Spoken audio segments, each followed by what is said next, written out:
اللہ لا الہ الا ہو۔ بیچارہ 5 نمازیں پڑھاتا ہے، ساری زندگی بچوں کو الف با تا سا پڑھاتا ہے، وہ بیچارہ ساری زندگی پیر بن ہی نہیں سکتا۔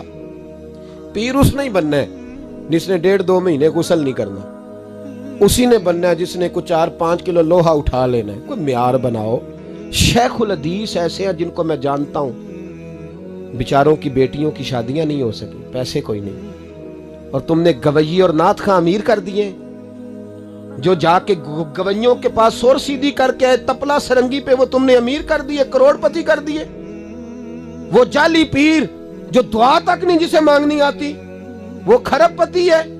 اور مسجد کا امام بیچارہ رو رہا ہے کہ چلو کہیں سے پیسے آ جائیں تو میں بھی بچی کی کہیں نسبت کر دوں۔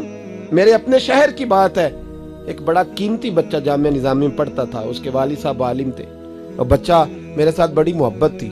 چھوڑ چھاڑ کے وہ بچہ کہنے لگا میں ساؤتھ کوریا جا رہا ہوں، میں نے نہیں پڑھنا۔ 2-3 سال سے چھوڑ گیا۔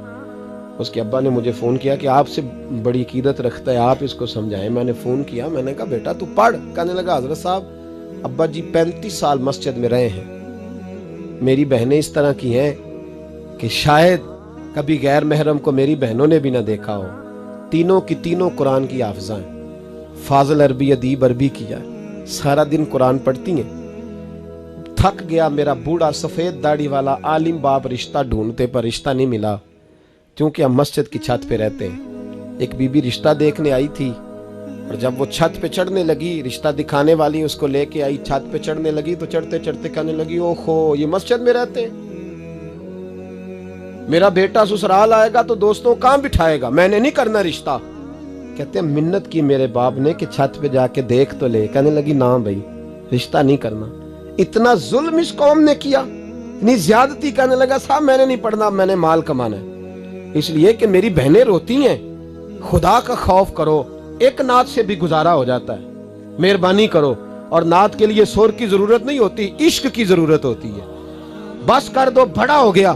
مدارس کے بچوں کو وہ روٹی کھانے کو ملتی ہے جو میں اور آپ کھائیں تو بیمار ہو جائیں، بیمار ہو جائیں، جو مدارس کے بچوں کو روٹی کھانے کو ملتی ہے۔ اور ان کو جس طرح ان کا استحصال کیا جاتا ہے، لائنوں میں لگا کے انہیں خیرات کی طرح کھانا دیا جاتا ہے، اور جو ان بیچاروں کا عشر ہوتا ہے، 100 روپیہ ختم کے بعد جب چودھری صاحب دیتے ہیں تو 200 وہ باتیں بھی سناتے۔ یہ ظلم کر رہے ہو۔ ربیع الاول آئے گا تو یہاں جناب میلے لگیں گے، اور یہاں حالت یہ ہوگی کہ 25,000 50,000 60 کہاں سے آیا تمہارے پاس پیسہ؟ یہاں لٹانے کے لیے پیسے ہیں۔ اور مسجد کا امام منت کرے 6 سال کے بعد بھی کہ 2,000 بڑھا دو، تو کہتے قاری صاحب اتنے پیسے نہیں جمع ہوتے۔ یہ پیسہ کہاں سے آتا ہے؟ خدا کا واسطہ، یہ بھی میرے اعلیٰ حضرت کا پیغام ہے، اس کو بھی سنو۔ اعلیٰ حضرت سے جب کہا گیا نا ہمارے تو اللہ خیر کرے نعت خاں اور میں وہ کوئی پیسے پھینکنے آتے ہیں محفل میں تو منع کرتا ہوں۔ کیوں؟